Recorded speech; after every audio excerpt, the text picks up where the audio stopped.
बिस्मिल्लाहिर्रहमानिर्रहीम। अस्सलाम वालेकुम नाज़रीन कराम, मैं हूं मखदूम शहाबुद्दीन और आप देख रहे हैं मेरा फेसबुक और यूट्यूब चैनल। उम्मीद करता हूं आप सब लोग बखैर वाफियत होंगे और जहां भी होंगे अपने अहले खाना समेत खुश भी होंगे और महफूज भी।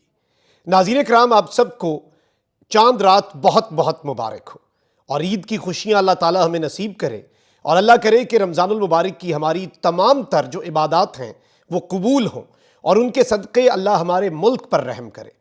हमारा मुल्क जो एक गर्दाब में फंसा है उससे निकल आए और हमारे मुल्क के हक़ में जो हुक्मरान बेहतर है अल्लाह उसे कामयाब करे और जो इस मुल्क के हक़ में बेहतर नहीं है उसे नाकाम कर दे। नाज़रीन कराम, ईद से पहले कुछ ऐसी खबरें हैं जिन्होंने इस वक्त पूरा सिस्टम हिला कर रख दिया है। एक जानिब तो इमरान खान साहब से ईद की नमाज पढ़ने का जो एक हक है, मुसलमान होने का बुनियादी हक, वो तो ले लिया गया है, उस हवाले से तो मैं बात करूंगा।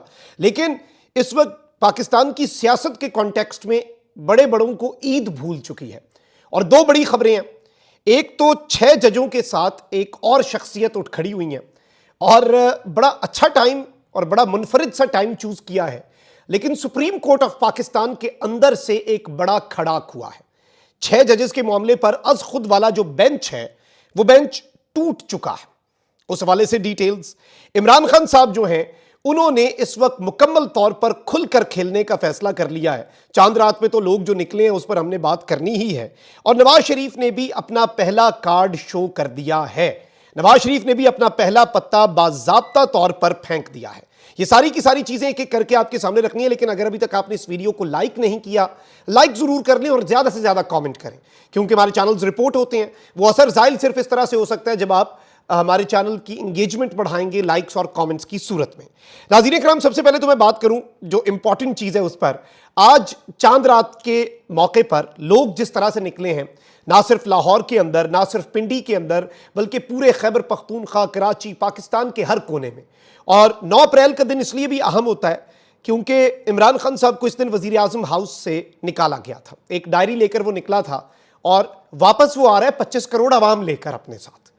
और चांद रात पे आप लोगों को कैसे रोकते? लोगों ने नारे लगाए, कौन बचाएगा पाकिस्तान, इमरान खान, इमरान खान, लेके रहेंगे आज़ादी है, हक हमारा आज़ादी, आज़ादी के नारे लगे, हकीकी आज़ादी। और ये भी डिफरेंट है, ये क्रेडिट भी इमरान अहमद खान न्याजी को ही जाता है कि वो मन चले जो मोटरसाइकिलों के ऊपर चांद रात पे हुल्लड़बाजी करने निकलते थे। आज इस कौम के अंदर वो शऊर आ गया है कि वो नौजवान भी आज हकीकी आज़ादी की जंग लड़ रहा है, फैमिलीज हकीकी आज़ादी की जंग लड़ रही हैं और सबको अपनी अपनी चांद रात भूल गई है, चांद रात की खुशियां भूल गई हैं। और अगर सबको कुछ याद है तो वो इमरान खान याद है, कैदी नंबर 804 याद है। मलकू ने एक गाना रिलीज किया तो 3 दिन पहले, ईदा कादियां ने, शबराता कादियां ने, तेरे तो बगैर खाना तेरे तो बगैर। मुझे आज के विजुअल्स जो अवाम ने आज जो किया है वो देखकर उस गाने के बोल जो हैं वो सच लगना शुरू हो गए हैं कि ये कौम इस तरह से इमरान खान को देख रही है और किस मकाम पे रखती है इमरान खान को ये कौम। मर्दान, एबटाबाद, पेशावर, जिला मोमन से लेके पंजाब के छोटे बड़े शहरों के अंदर फैमिलीज निकली हैं इमरान खान के लिए, अपनी चांद रात भूल गए। छोटे छोटे बच्चे अपने चूड़ियां और बच्चियां अपनी मेहंदी से पहले इमरान खान के नारे लगा रही हैं। हुजूरे वाला समझे इस इनकलाब को। और इसके रिएक्शन के तौर पे क्या हुआ है जी? इमरान खान साहब जो हैं वो और शाह महमूद कुरैशी साहब, इस वक्त पाकिस्तान तहरीक इंसाफ का ये क्लेम है कि वो ईद की नमाज नहीं पढ़ सकेंगे, उनसे ईद की नमाज पढ़ने का राइट जो है वो छीन लिया गया है। अब ये एक बड़ी तशवीशनाक सी खबर है, इंतहाई तशवीशनाक, क्योंकि ईद की नमाज एक बुनियादी हक है। अली एजाज भुट्टर है, उन्होंने लिखा कि बचपन से मकबूजा कश्मीर के बारे में सुनते आए हैं कि हुर्रियत रहनुमाओं को ईद की नमाज पढ़ने की इजाज़त नहीं दी गई, लेकिन आज हमारे मुल्क में इमरान खान और शाह महमूद कुरैशी को अडियाला जेल में ईद की नमाज पढ़ने की इजाज़त नहीं दी जा रही। ये हाल कर दिया है जालिमों ने हमारे मुल्क का। इवन आरिफ अलवी साहब ने इस पर ट्वीट किया कि इमरान खान साहब पर ईद की नमाज पर पाबंदी ने अंग्रेज़ों की याद ताज़ा कर दी और उन्होंने एक मिसाल भी दी है। अब ये ईद की नमाज क्यों नहीं पढ़ने दे रहे, मैंने इसे समझने की कोशिश की। ईद की नमाज ये नहीं पढ़ने दे रहे, अवाम का इस पर भी रिएक्शन आ रहा है, लेकिन obviously they are afraid of one thing, Imran Khan को बाकी कैदियों के साथ नहीं मिलने दिया जाता, इंट्रैक्शन खान साहब का बाकी कैदियों के साथ नहीं है। ये बेसिकली काम ये कर रहे हैं कि इन्हें डर ये है कि अगर इमरान खान और शाह महमूद कुरैशी ईद की नमाज पढ़ने बाकी कैदियों के साथ आ गए तो वहां पे तो नारे लग जाएंगे। इस वक्त कैदी क्या, आज़ाद क्या, बच्चा क्या, बूढ़ा क्या, शहर क्या, गांव क्या, देहात क्या, कस्बा क्या, हर जगह पे बात तो सिर्फ एक ही हो रही है, इमरान अहमद खान न्यासी। तो जाहिर बात है सिस्टम खौफजदा है और सिस्टम को कम से कम ये नहीं करना चाहिए था। मुझे लगता है कि ये एक दीनी फरीजा है, एक हक है, एक राइट है जो मजहब ने दिया है। ये राइट कम से कम आप ना लेते तो ज्यादा बेहतर था। जो बड़ी खबरें हैं उन पर मैंने आना है, लेकिन उससे पहले एक और खबर भी। ये क्योंकि आपको पता है स्टंट बहुत मार रही है ना ये नई हुकूमत आके, पीआर मरियम नवाज भी कर रही है, शहबाज शरीफ भी कर रहे हैं, और एक बड़ी खबर चलाई कि जी पाकिस्तान की तारीख में पहली मरतबा कोई पाकिस्तानी हुक्मरान कमर्शियल फ्लाइट पे गया। कमर्शियल फ्लाइट पे इमरान खान भी अमेरिका चला गया था। आपको ये बात याद होनी चाहिए कि इमरान खान कमर्शियल फ्लाइट पर यूनाइटेड स्टेट्स ऑफ अमेरिका गया, लेकिन लोगों को कोई मसला नहीं हुआ। शहबाज शरीफ साहब जाते हुए इन्होंने पीआर कैंपेन की तस्वीरें बनाई कि शहबाज शरीफ साहब बच्चों के साथ और जो उम्रे पे लोग जा रहे हैं उनके साथ घुल मिल गए। बाद में पता चला वो ब्यूरोक्रेट्स की फैमिलीज थी। आम बंदों में ये कैसे घुलते मिलते ये तो आपको भी पता है। अब हुआ यह है कि वजीर आजम शहबाज शरीफ और वजीर आला पंजाब मरियम नवाज का पाकिस्तान इंटरनेशनल एयरलाइन की आम परवाज से सफर एयरलाइन और सैकड़ों मुसाफिरों के लिए बवाले जान बना। और शहबाज शरीफ और मरियम नवाज के अपने वफ्द के हमरा पीआईए की जद्दा इस्लामाबाद परवाज पीके 842 पर सफर कर रहे थे, लेकिन आले शरीफ है और आले शरीफ और बादशाह खानदान है, तो इस्लामाबाद की बजाय इस परवाज को बेचारे जिन्होंने इस्लामाबाद जाना था, जिनके घर वहां पर है, इस परवाज को लाहौर लैंड करवा दिया गया। और इससे पहले जद्दा एयरपोर्ट पर पीआईए का तैयारा 2 घंटे तक इस वफ्त के इंतजार में भी खड़ा रहा और मुसाफिर 2 घंटे तक इस तैयारे में बैठकर अल्लाह के दर से हाजिरी देकर आ रहे हैं और उनका आप ये हशर नशर कर रहे हैं, उन्हें जलील व खार कर रहे हैं सिर्फ अपनी स्टंटबाजियों के लिए कि कल को आप खबर, भाई इससे अच्छा आप अपने प्राइवेट जेट्स पे ही चले जाते। बेचारे जायरीन को आप ये ऑनर दे रहे हैं, उनकी फैमिलीज वहां पर इंतजार कर रही हैं उनका, आप उन्हें उठा के इधर ले आए हैं। ये इनकी हालत है। और लाहौर में वापसी में तैयारा जो है वो उतार दिया गया। वो बंदे खज्जल होके जाएंगे। पीआईए को अपनी ख्वारी पड़ी हुई है शहबाज शरीफ साहब को, लेकिन ये हुक्मरान तबके की सोच है। ये ईद का तोहफा है इनका उन उमरा ज़ायरीन के लिए जो रमजानुल मुबारक के आखिरी अशरे में बाबरकत तरीन सातों में अपने हक हलाल की रोजी से उमरा करने गए हुए थे, सरकारी खजाने पे नहीं, हक हलाल की रोजी से। उन्हें आपने तकलीफ पहुंचाई है। अजीब लोग हैं। मुझे बड़ी अजीब सी बात लगी, बेचारे लोगों के साथ क्या हशर नशर कर दिया आपने उनका। चले आगे बढ़ते हैं इस पे, क्योंकि जितना कुड़ लिया जाए वही हम एक काम कर सकते हैं। इस मुल्क में हम कुड़ ही सकते हैं सारे मामलात के ऊपर। अब जरा आते हैं अहम तरीन खबरों पर। पीटीआई का एक सरप्राइज जो मैंने आपको विजुअल्स भी दिखा दिए कि लोग सड़कों पर निकले, लोगों ने इमरान खान के लिए चांद रात पे पीटीआई के लिए लोग जिस तरह से निकले, अनप्रेसिडेंटेड। अब यहां पर खबर यह है नाज़रीन इकराम कि पीटीआई वालों ने आज ईद से पहले एक प्रेस कॉन्फ्रेंस भी कर दी है। और वो प्रेस कॉन्फ्रेंस के मैं कुछ जुमले आपको बता देता हूं, आपको पता चल जाएगा कि पीटीआई किस टोन और किस मूड में है। मूड समझ आ जाएगा पीटीआई का, पीटीआई की जारहाना इनिंग्स का अंदाजा हो जाएगा जो ईद के बाद वो खेलने जा रहे हैं। सलमान अकरम राजा ने कहा कि हमें तारीख से सीखना है, जो गलतियां हम 1971 में कर चुके हैं उनसे सीखना है। उस वक्त भी एक लंदन प्लान था, आज फिर लंदन प्लान पर अमल दरामद किया जा रहा है। शुएब शाहीन ने कहा कि हमारा जो भी केस हो सुप्रीम कोर्ट में नहीं लगता, केस लगते हैं तो नवाज शरीफ का इंसाफ खुद चलकर एयरपोर्ट जाता है। ये जो आईजी पंजाब को तमगा दिया उसने सिवाय लोगों को उठवाने, चादर चार दीवारी के तकद्दुस को पामाली करने के अलावा क्या किया, तो आप कच्चे के डाकुओं को भी तमगे दे दें। अब इस सब के अंदर कहा कि जिले शाह को मारकर जहां फेंका वहां की सीसीटीवी फुटेज खराब, इस्लामाबाद हाईकोर्ट की सीसीटीवी फुटेज खराब, जीएचक्यू की सीसीटीवी फुटेज खराब या गायब, कोर कमांडर हाउस की सीसीटीवी फुटेज गायब। अब जहां से जजेस को खत लिखे गए वहां के कैमरे खराब। तो शुएब शाहीन ये कहते हैं कि मेरा सवाल यह है कि जो लोगों के बेडरूम में कैमरे लगाए जाते हैं उनकी सीसीटीवी फुटेज खराब या गायब क्यों नहीं होती, वो तो बिल्कुल ठीक रहती है। फिर इस सब के अंदर सलमान अकरम राजा ने कहा कि खान साहब ने कहा कि 9 मई के हवाले से जुडिशल इंक्वायरी क्यों नहीं होती, क्यों उस दिन एक नहीं 5 मकामात पर सीसीटीवी कैमरे बंद हो गए। खान साहब कहते हैं कि जिन्होंने कैमरे बंद किए वो इसके जिम्मेदार हैं, हमने हरगिज किसी कौमी इदारे पर हमला नहीं किया, हम मुहिब वतन पाकिस्तानी हैं।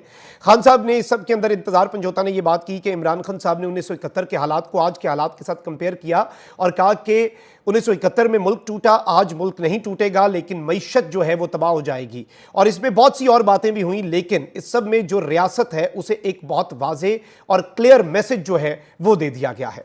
अब जरा आ जाते हैं अहम तरीन और जो बहुत दबंग और बड़ी खबरें हैं उनके ऊपर।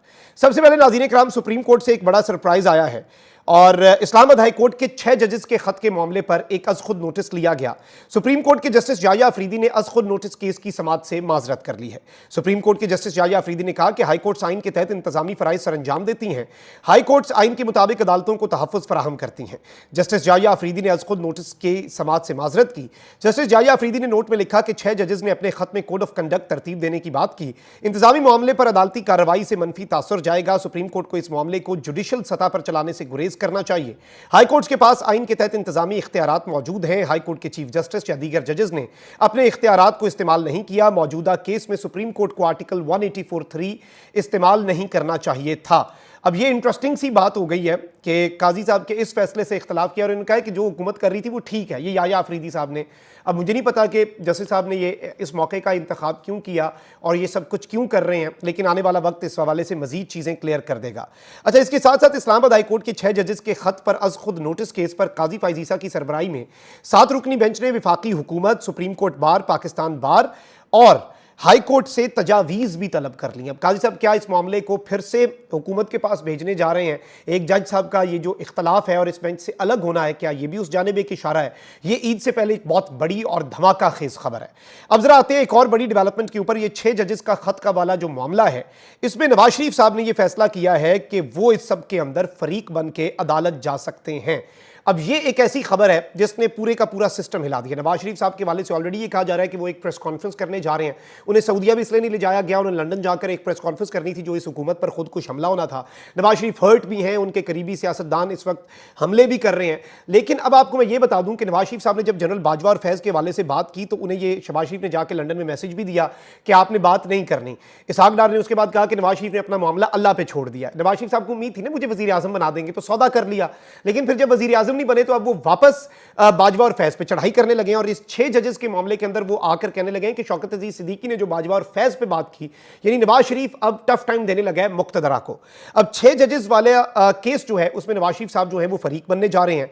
यानी कि जो एक रेड लाइन मियां मोहम्मद नवाज शरीफ साहब के लिए ड्रॉ की गई थी पाकिस्तान की मुक्तदरा की तरफ से, पाकिस्तान के ताकतवर हलकों की तरफ से, वो रेड लाइन नवाज शरीफ साहब जो है उन्होंने क्रॉस कर ली है। अब वो इस वक्त फ्रस्ट्रेटेड हैं या ब्लैकमेलिंग के मूड में हैं, अपने लिए कोई चीज निकलवाना चाह रहे हैं, ये तो अलग बात है। लेकिन नवाज शरीफ अपना सब कुछ खो चुके हैं।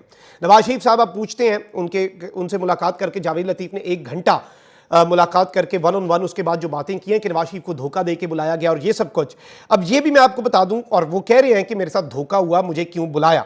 अब पाकिस्तान मुस्लिम लीग नवाज के जो लीडर्स हारे हैं, राना सनाउल्लाह, जावेद लतीफ, साद रफीक और नवाज शरीफ, वो एक ऐसे मूड में नजर आ रहे हैं जिससे वो थोड़ा सा बहुत ही आगे निकलने जा रहे हैं और अच्छा खासा वो टफ टाइम जो है वो इस वक्त सिस्टम को देने का फैसला कर चुके हैं। तो ये एक ऐसी खबर है जो कि मुक्तदरा के लिए और नवाज शरीफ और मुक्तदरा के जो ताल्लुकात हैं उन्हीं की एक एक्सटेंशन है। जो मैं बातें आपके सामने पिछले 2-3 वीलॉग्स में रख रहा हूं ना, ये एक और खबर आप ले लें। और अजमल जामी साहब ने यह क्लेम किया है कि नवाज शरीफ 6 जजेस के खत वाले मामले के ऊपर अज खुद नोटिस के अंदर फरीक बन के फैज और बाजवा की जो मामलात के अंदर मुदाखलत है। मैं तो इमरान खान साहब खुद कह चुके हैं, वो तो आला इक़्तिदार का मुजाहरा करते हैं ना, वो इमरान अहमद खान न्याजी है, वो कोई आम बंदा नहीं है। वो तो पहले कह चुका है। अच्छा, आपको लगता है ना कि बाजवा और फैज ने मेरे लिए मुदाखलत की जुडिशरी में, पहले उसकी तहकीकात कर लो, फिर अभी वालों की कर लेना, लेकिन सबकी करो और खुल्लम खुला करो और जुडिशल कमीशन बने। तो नवाज शरीफ साहब का भी यही मुतालबा है। नवाज शरीफ साहब जा रहे हैं कि जी मेरे खिलाफ जो मुदाखलत हुई उस पर बात करें। खान साहब तो पहले ही कह चुके हैं हाँ जी उस पर भी कर लें, जो सजा बनती है बाजवा और फैज को दें, मेरे हक में भी किसी ने मुदाखलत की उसे भी ना छोड़ें। इमरान खान का तो ये मौक़िफ़ है और नवाज शरीफ साहब भी अब इस सब के अंदर घुसने लगे हैं। तो मुक्तदरा के लिए प्रेशर जो है वो बढ़ता जाएगा। अपना बहुत ख्याल रखें। अल्लाह निगहबान। पाकिस्तान जिंदाबाद।